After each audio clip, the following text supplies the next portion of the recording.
Here I am back in the city of London doing some prayer, and I came out of the monument entrance of the Underground to be met by this amazing sight of this actual monument that Christopher Wren constructed to remember the fire of London that took place in 66 years. It ravaged everything, especially the city of London, where all the merchants and the banks were. Christopher Wren now had a clean canvas to work on and began the job of replanning the city of London. So what's at the top of this monument? Well, very interestingly, it is supposed to be the fire. It's a symbol of the fire. But it looks a little bit suspicious to me because this is very similar to the pillars, the Masonic pillars that are symbolic of Masonry, and also the sun. Now, inside this breathtaking monument, there is a spiral staircase. So the public can actually climb these stairs and view the whole of London from a very high place. Spiral staircases are very important in Masonic symbolism as they allude to Jacob's ladder. So they view this very philosophically. They see it as attaining spiritual enlightenment as they ascend higher and higher. But at the top of this edifice is a fireball, perhaps the sun, worship of the sun.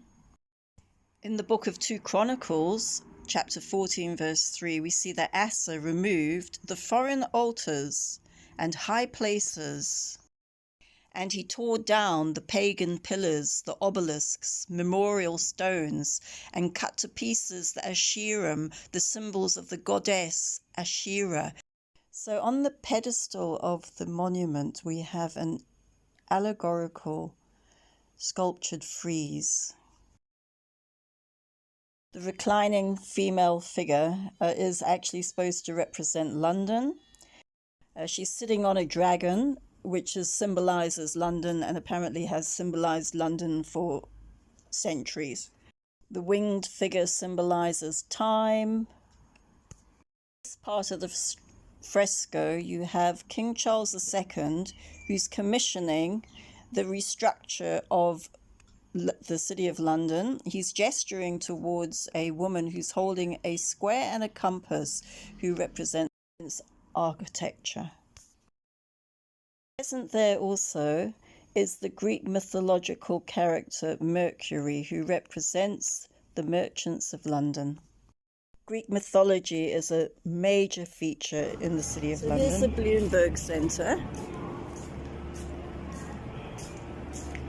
right next to Bank Station. The Mystery London. It's not opened at the moment, but I have done a little video on it before. And this is where I'm going to do some prayer, because like I say, this is quite a stronghold around here, really. Going way back. Way back.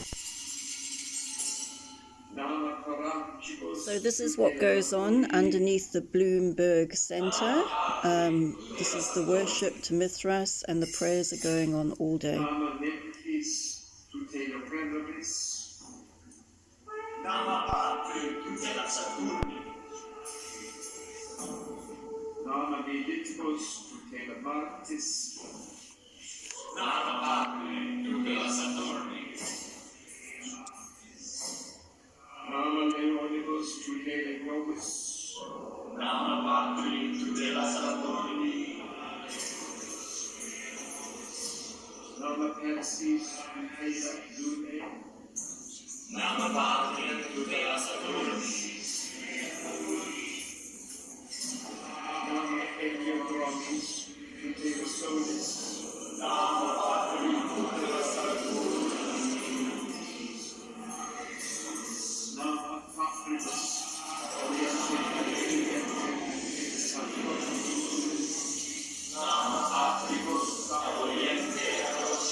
strange feature of roots in the Bloomberg Centre. Not sure what it means, but I guess the roots of what London's all about. Maybe roots of Roman culture and religion, I guess.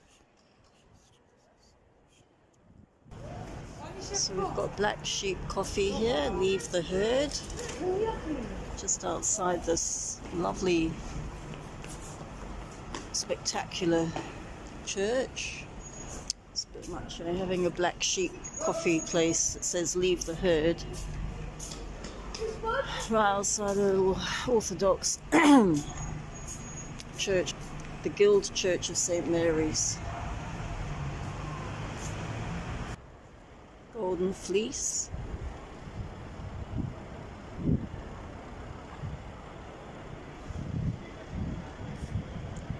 The Golden Fleece reminds me of Greece and all its mythology.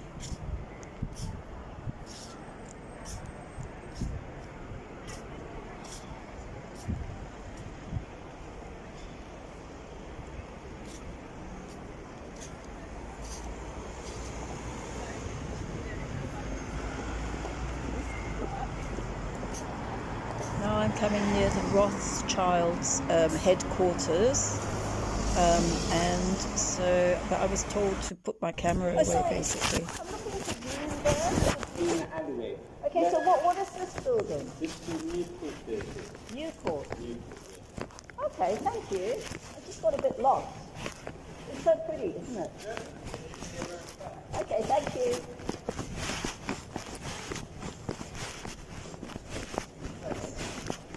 What's that? This is Newport Building. The Bloomberg Building is round there. Isn't this the Rothschild's Oh, so Newport Building is Rothschild. Yeah. Yeah, this one, yeah. And then you've got Bloomberg, which has got the Mithras, the Temple of Mithras underneath. What's that? Well, there's an archaeological find, the worship of the sun. So if you actually walk around, you'll see a lot of sun signs, you know.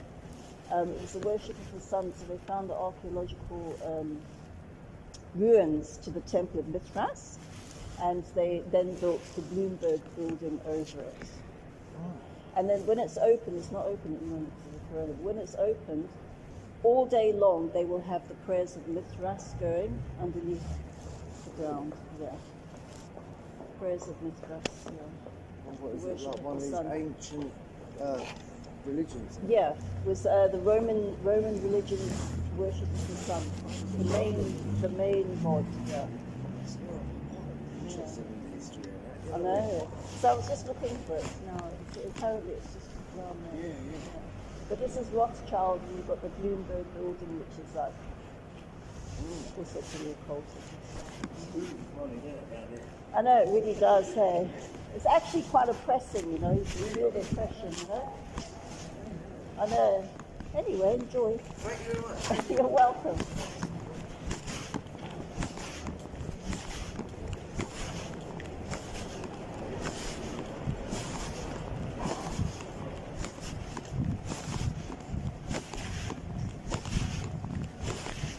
St. Mary Le Bow. They say if you're born under the bells of Bow, you're a true Cockney.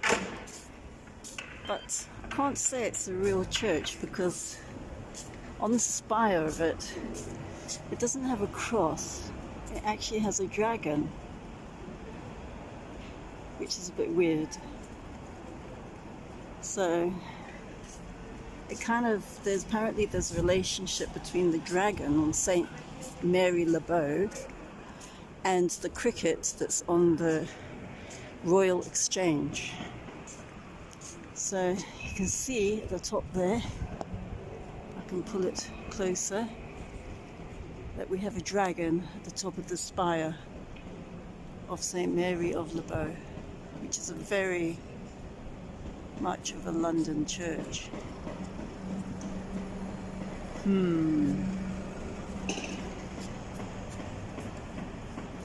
Bit suspicious, I would say. And it's like 9 foot long.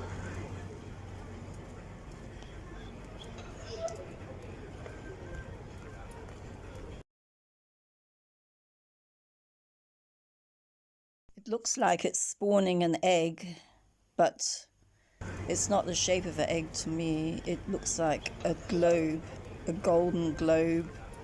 The sun again, maybe.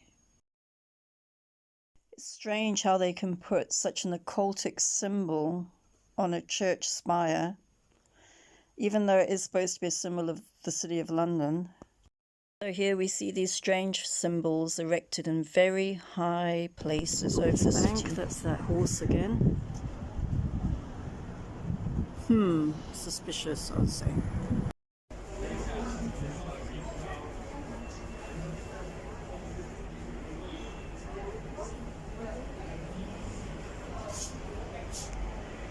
Nowhere in the City of London where the money is because of a dragon. So this is Bank. And Job 41 verse 34 says that Leviathan is the king over all the children of pride.